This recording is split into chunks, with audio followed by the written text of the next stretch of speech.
சரி. இப்போ இந்த டெல்லியில செங்கோட்டை வந்து நீங்க சொன்ன மாதிரி பிரதமர் பேசக்கூடிய ஒரு இடம் அப்படின்னா, கிட்டத்தட்ட ரொம்ப ஹை அலர்ட்டா வந்து அந்த இடத்துல இருக்கணும் அப்படின்னு பொழுது, அப்போ அப்ப எந்த இடத்துல வேணாலும் நீ அட்டாக் பண்ணலாம் அப்படின்ற ஒரு ஃப்ரேம் வந்து இதுக்கு மேல உருவாயிருக்கா சார் இப்போ இந்தியா மேல?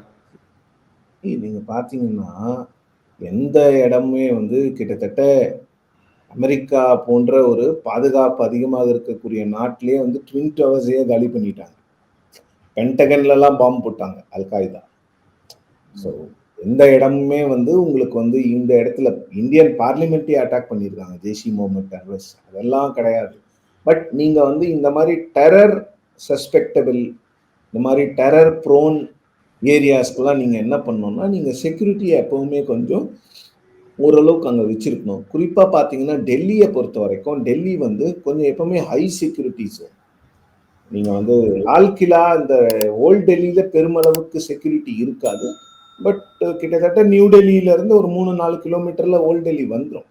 நியூ டெல்லி வந்து ஹை செக்யூரிட்டி ஜோன். ஸோ அப்ப டெல்லியில எங்கேயாவது டெரரிஸ்ட் டார்கெட் பண்ணோம்னா, முதல்ல அவங்க டார்கெட் பண்ற இடம் வந்து லால் கிலாவா தான் இருக்கும்.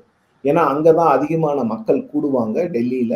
நெறைய இடங்கள்ல அதிகமான மக்கள் கூடும் மிகப்பெரிய இடம், மிக முக்கியமான இடமாக லால் கிலா இருக்கிறது. அப்ப நீங்க அங்க வந்து நீங்க அன்னைக்கு காலையில அந்த டெரரிஸ்ட் நீங்க அரெஸ்ட் பண்றீங்க.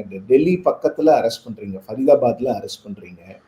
ஸோ ஃபரிதாபாத்ல அரெஸ்ட் பண்ணும்போது, டெல்லி போலீஸ் வந்து அலர்ட் ஆயி, இது போன்ற எங்கெங்கெல்லாம் அசம்பாவிதங்கள் நடக்கக்கூடும், ஏற்கனவே நடந்திருக்கக்கூடிய இடங்களெல்லாம் ஐடென்டிஃபை பண்ணி, அவங்க வந்து ரொம்ப முழுசா ஒரு பெரிய அளவுல பாதுகாப்பு போட்டிருக்கணும்.